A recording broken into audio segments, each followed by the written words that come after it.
But we're going to move on to something a bit less on our beaten path. It's not a SaaS company, shockingly enough. Indeed, it's a company not founded, but funded by a prior guest of the show, Maha Ibrahim. It's called ManiMe, Kate. You wrote about this, and it is awesome. What is it? Yeah, it's a little bit off my typical beat, but I like to occasionally write about beauty startups because they actually do raise a lot of money and they don't get a ton of attention from the tech press. My guess is because there's a lot of men in the industry, both in journalism and in tech. So not a lot of interest, but I am someone who gets my nails done like twice a month. So I was just kind of curious to see if this was something that like I could personally enjoy, which is not the case with enterprise SaaS and email tools and workplace, whatever. So, sometimes it's fun to sort of like dig into these things. Anyways, ManiMe is a company that is using 3D imaging to create like custom fit stick-on nails. So basically what they want to do is make it so you don't have to go to the nail salon ever. So you just kind of do this thing at home a couple times a month and it takes 5 minutes. I mean, I have not used this either. I think they're going to send me some so I can try it.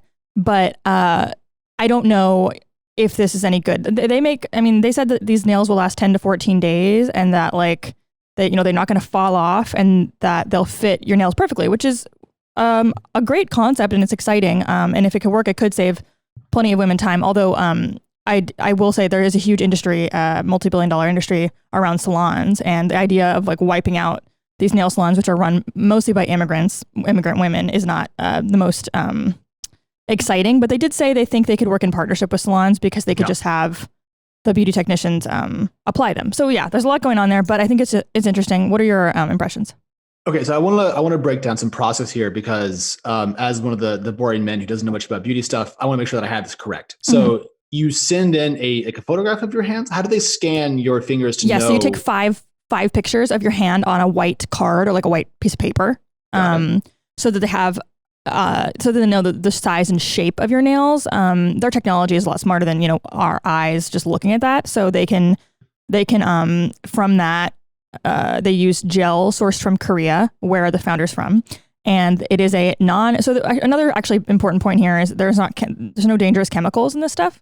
And actually, most nail salons, including probably the one that I've been going to for like over a year now in San Francisco, has a lot of very dangerous chemicals that women just breathe in, including the people that work there. And it is dangerous. And the New York Times has done a bunch of stories on this actually, and they're really, really fascinating. And it's quite a terrible, terrible problem. So this is something that actually is a big differentiator because there are women who seek out non-toxic salons. I'd never done that. I probably should. But I mean, it costs more money to stay away from chemicals that are going to like up your lungs. But these are they stick on? Is that what this is? Are they like, okay, so essentially I send in 5 photos of my hands on a white background. Yeah.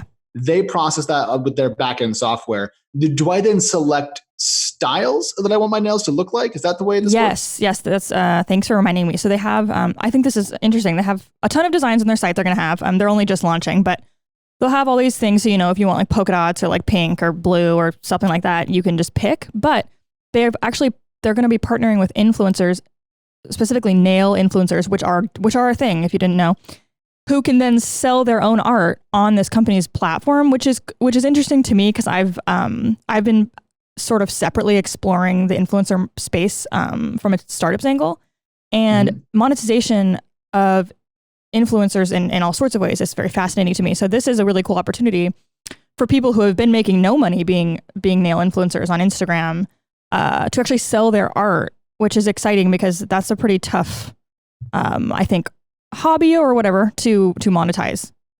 Yeah, no, I think it's a really good point. The influencer angle is going to be fascinating. There's been articles written lately about how influencers are losing their actual ability to monetize their influence as people try to figure out what Instagram followers are worth and so forth. But ManiMe, this company, has raised a $2.6 million round. They are going to be into the market pretty soon. And the nail sets cost between $15 and $25, which, as you wrote, is roughly what it costs to go to the salon, but maybe it's faster, so it's worth it. So right, you're not going to be saving money doing this, but yeah, but I mean, if it's faster, saving time is great. And also, I recently learned, actually, I had talks with a friend of mine last night about this, how big the beauty industry is. Like, I mean, I was, if you're a dude who has no skincare routine, which is me, you don't realize how much skincare products and any sort of beauty related expensive stuff cost. It's incredibly expensive. I started paying more attention because I just hang out with my wife a lot when we go shopping. So I just looked at things. I'm like, haha, that's what that costs. Well, and interestingly, the nail salon or nail services market is actually a bigger market than the male grooming market. Just the nail salon market is bigger than the entire male grooming market. I believe it's something like 8 or 9 billion versus 7 or 8 billion.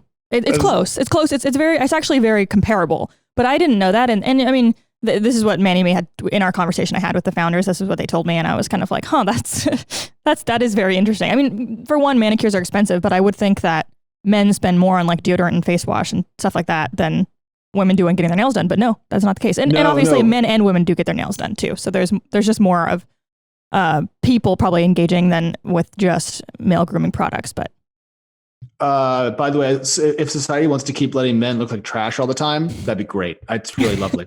We need to move on, but the only downside to this company, Kate, is that the two founders met at business school, and it was one of our two regular foils. It was Stanford in this case, but we can forgive that. I think, 'cause it's kind of a neat. Yep.